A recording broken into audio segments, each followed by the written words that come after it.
नमस्कार, good afternoon. Video का title देख के आप ये समझ गए होंगे कि आज मैं आपके साथ किस मुद्दे पे बात करने वाला हूँ।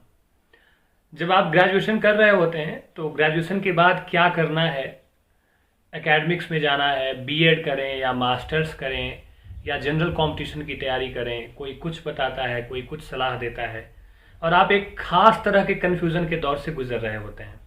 उलझनों की एक पूरी दुनिया आपको आकर घेर लेती है। तो ये कहानी सिर्फ आपकी कहानी नहीं है, ये कहानी लगभग 99% युवाओं की कहानी है, 99% विद्यार्थियों की कहानी है कि जब वो ग्रेजुएशन करने वाले होते हैं तो इसके बाद उन्हें क्या करना है, इस कन्फ्यूज़न से और इस दौर से वो सब गुजरते हैं। तो आज के इस वीडियो में बहुत खास तरीके से कन्फ्यूज़न को कैसे दूर करें और क्या सही डिसीजन है, सही रास्ता क्या अपनाना है, इसको लेकर मैं आपके साथ बातचीत करने वाला हूँ। तो आइए शुरुआत करते हैं। देखिए, जब आप ग्रेजुएशन कंप्लीट कर रहे होते हैं तो ओवरऑल अगर डायरेक्शन की बात की जाए, दिशा की बात की जाए, तो यहाँ से दो दिशाएं आगे की तरफ निकलती हैं। पहली दिशा वो जनरल कंपटीशन की तैयारी का है, जिसमें आप आफ्टर ग्रेजुएशन क्लास डी से लेके और क्लास ए तक, चाहे यूपीएससी के पेपर हो, चाहे स्टेट पब्लिक सर्विस कमीशन हो, एसएससी हो, बैंकिंग हो, रेलवे हो, तमाम तरह के कॉम्पिटिटिव एग्जाम्स होते रहते हैं। या तो आप उस डायरेक्शन में जाएं या दूसरा डायरेक्शन जो है वो एकेडमिक्स का है, जहां पे आप बीएड करें या फिर आप मास्टर्स करें। दो मेन स्ट्रीम होते हैं, ठीक है।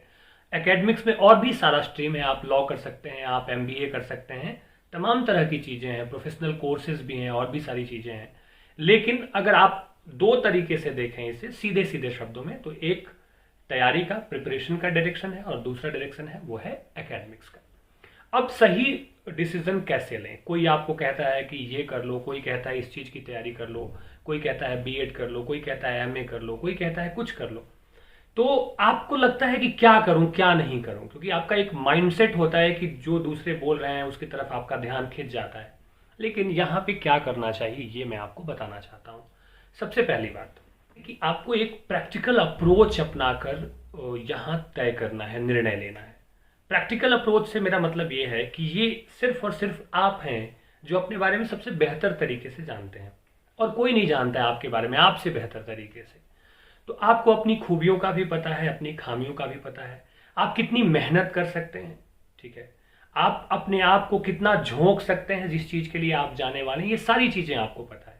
दूसरी बात, फैमिली सपोर्ट क्या है आपके लिए, आपका जो आर्थिक बैकग्राउंड है फैमिली का वो कैसा है, कितना सपोर्ट मिलेगा, ये सारी चीजें एक तरह से ध्यान में रख करके और आपको डिसीजन लेना चाहिए। तो सबसे पहले मैं आपको ये बताऊं कि इसमें जो सबसे पहला निर्णय आपको लेना चाहिए वो ये कि आप अपने आप को थोड़ा समय दें, थोड़ा नहीं खूब समय दें और खूब सोचें। 20 तरह की चीजें, उन सभी चीजों के बारे में कैलकुलेट करें, सोचें, समझें और तब ये निर्णय आप लें कि आपके लिए क्या बेहतर है। अब एक एग्जांपल मैं देता हूं। जब मैंने +2 किया था तो मेरे क्लास के ज्यादातर स्टूडेंट्स सबने बीटेक किया, लेकिन मैंने ग्रेजुएशन किया, सिंपल ग्रेजुएशन किया, बीए किया। वो इसलिए कि वो मेरे मन की आवाज थी, मुझे पता था कि मेरा इंटरेस्ट क्या है, मेरी रुचि क्या है, मैं क्या बेहतर कर सकता हूं। तो सारे लोग सारे काम नहीं कर सकते हैं, अलग अलग आदमी में अलग अलग स्किल्स हैं, अलग अलग टैलेंट है, अलग अलग तरह से चीजों को समझने और उसको देखने की क्षमता है। तो इसीलिए दूसरों से आप निर्भर ना हो, ठीक है। आप स्वयं डिसीजन लें। आपको टीचिंग में इंटरेस्ट है, क्या आप टीचिंग लाइन में जाना चाहते हैं, उस हिसाब से आप आगे बढ़ें। आपको एकेडमिक्स में नहीं जाना है, आगे आपको पढ़ाई नहीं करनी है, आपको तैयारी करनी है, पुलिस की तैयारी करनी है, आपको एसएससी की तैयारी करनी है, आपको रेलवे की तैयारी करनी है, आप कर सकते हैं, आप मेहनत कर सकते हैं। सिलेबस देखिए, उसको समझिए, उसमें आप आगे बढ़ जाइए। आपको पढ़ना नहीं है, पढ़ना पसंद नहीं है, आपको कुछ और काम पसंद है, आप बिजनेस करना चाहते हैं, दिमाग में कोई आइडिया है, कोई स्टार्टअप लेना चाहते हैं, तो बहुत इत्मीनान से, सूझबूझ के साथ, सोच समझकर ये निर्णय लेना चाहिए। ये वो फेज होता है जहां से आपका एक गलत स्टेप, एक गलत निर्णय आपको बहुत पीछे लेकर के जा सकता है और एक सही निर्णय आपको सफलता की बुलंदियों पर लेकर के जा सकता है। तो बहुत गौर से पहले प्रैक्टिकल अप्रोच के साथ देखना है। अब मेरी सलाह क्या है यहाँ पे, जिन लोगों को लगता है कि उन्हें आगे एकेडमिक्स में नहीं जाना है तो उन्हें सीधे तैयारी में उतर जाना चाहिए, ठीक है। सीधे आप जनरल कंपटीशन की तैयारी में उतर जाएं। चाहे आप जिस भी चीज की तैयारी करना चाहते हैं उसका सिलेबस निकालें, उसका प्रोसीजर देखें, उस एग्जाम्स का क्या है, कैसे है, प्रीवियस ईयर क्वेश्चन पेपर है, और सीधे आप उस चीज़ की तैयारी में लग जाएं। और दो चीज़ें कभी एक साथ ना करें। जैसे कि बहुत सारे बच्चे क्या करते हैं कि प्राइवेट मास्टर्स भी कर रहे होते हैं और साथ ही साथ वो जनरल कॉम्पिटिशन की भी तैयारी कर रहे होते हैं। तो मेरा ये मानना है कि दो नाव पे सवारी बिल्कुल भी मत रखिए आप, ठीक है। कोई एक चीज बिल्कुल डिसाइड करिए और फिर उसके बाएं दाएं कहीं नहीं देखना है, ठीक है। संकल्प अगर आपका बहुत मजबूत है तो विकल्प के बारे में आपको सोचने की कोई जरूरत नहीं है, क्योंकि एक सच्चा और मजबूत संकल्प आपको सफलता की बड़ी से बड़ी बुलंदियों पर लेकर के जा सकता है। लेकिन जब आप बहुत सारे विकल्पों को तलाशने लगते हैं तो आपकी ऊर्जा खंडित होती है, आपका ध्यान भटकता है, आप कंसंट्रेट करने की, मेहनत करने की आपकी जो ताकत है वो अलग अलग रूपों में डिवाइड हो जाती है। इसलिए एक रास्ता चुनो और उसके लिए आगे बढ़ जाइए। एक और बड़ी महत्वपूर्ण बात यहां पे आती है कि ग्रेजुएशन के बाद बहुत सारे बच्चे इस चीज को लेकर के कंफ्यूज हैं कि हो जाते हैं कि बीएड करें या एमए करें, या मतलब एमएससी, एमकॉम, मास्टर्स।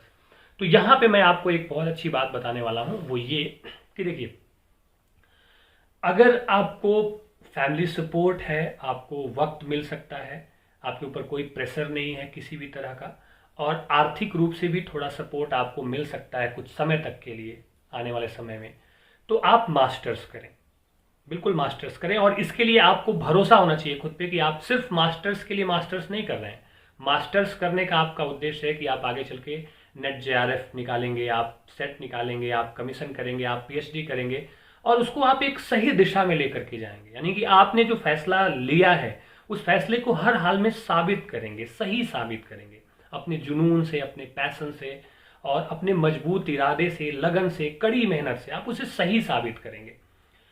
अगर आपको लगता है कि आपको जल्दी नौकरी चाहिए और आपको फैमिली का सपोर्ट उतना लॉन्ग टर्म तक नहीं मिल सकता है, आपकी आर्थिक स्थिति बहुत अच्छी नहीं है, तो मैं कहूंगा कि आपको बीएड करना चाहिए। क्योंकि देखिए, एक बात मैं बहुत प्रैक्टिकली आपको यहाँ पे समझाना चाहता हूँ कि अगर आप मास्टर्स करते हैं, नेट जेआरएफ करते हैं, तो इसका मतलब ये नहीं कि नेट करते करते ही आप किसी यूनिवर्सिटी और कॉलेज में आप असिस्टेंट प्रोफेसर हो जाएंगे। उसकी एक पूरी प्रक्रिया होती है, कई कई बार वक्त लगता है, और ज्यादातर केसेस में, अपवाद को अगर आप छोड़ दें तो समय लगता है इसमें। लेकिन जैसे ही आप बीएड कर लेते हैं, बीएड करने के तुरंत बाद बहुत सारे रास्ते आपके लिए खुल जाते हैं। स्कूलों में, गवर्नमेंट स्कूल में, कॉन्वेंट स्कूल में, केवी, नवोदय, बहुत सारी जगहों पे वैकेंसीज आती रहती हैं और आप जल्दी वहां पे सेटल हो सकते हैं। और साथ ही साथ वहां सेटल होने के बाद आप प्राइवेट से एमए कर लीजिए, नेट जेआरएफ कर लीजिए, वो एक अनवरत प्रक्रिया है, वो आगे भी चलती रहेगी। तो जो लोग इस बात को लेकर के कंफ्यूज्ड हैं कि मास्टर आफ्टर ग्रेजुएशन मास्टर्स करें या फिर बीएड करें, तो दो चीजों को ध्यान में रख के आपको ये डिसीजन लेना है। पहला कि आपको अगर जल्दी कुछ चाहिए लाइफ में, जल्दी सेटलमेंट चाहते हैं आप, तो आप बीएड करें। और दूसरा कि नहीं, आपको हर हाल में एकेडमिक्स में, यूनिवर्सिटी और कॉलेजेस में जाना है और आपको सपोर्ट मिल रहा है, या फिर आपकी जिद है कि नहीं मैं हर हाल में इस चीज को कर लूंगा या कर लूंगी, तब फिर आपको मास्टर्स के लिए जाना चाहिए।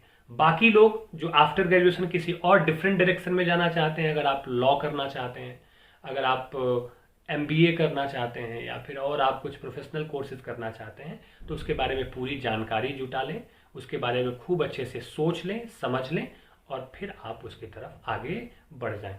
अंतिम बात और सबसे जरूरी बात कि सुने सबकी बात आप सुने, लेकिन अंतिम में जाके फैसला आप लें, अपने प्रैक्टिकल अप्रोच के आधार पर लें, और जो दिल से आवाज आए उसके हिसाब से आप अपनी बात सुने, और अपनी रुचि को हमेशा ध्यान में रखें कि आपका इंटरेस्ट ऑफ द एरिया क्या है, क्या करना चाहते हैं, कौन सी चीज आपको आकर्षित करती है। क्योंकि आप एक छिपकली को दीवार पे दौड़ाओगे तो बहुत तेज दौड़ेगी, लेकिन एक छिपकली को आप कहेंगे कि पानी में तैरने के लिए, बहुत मुश्किल होगा।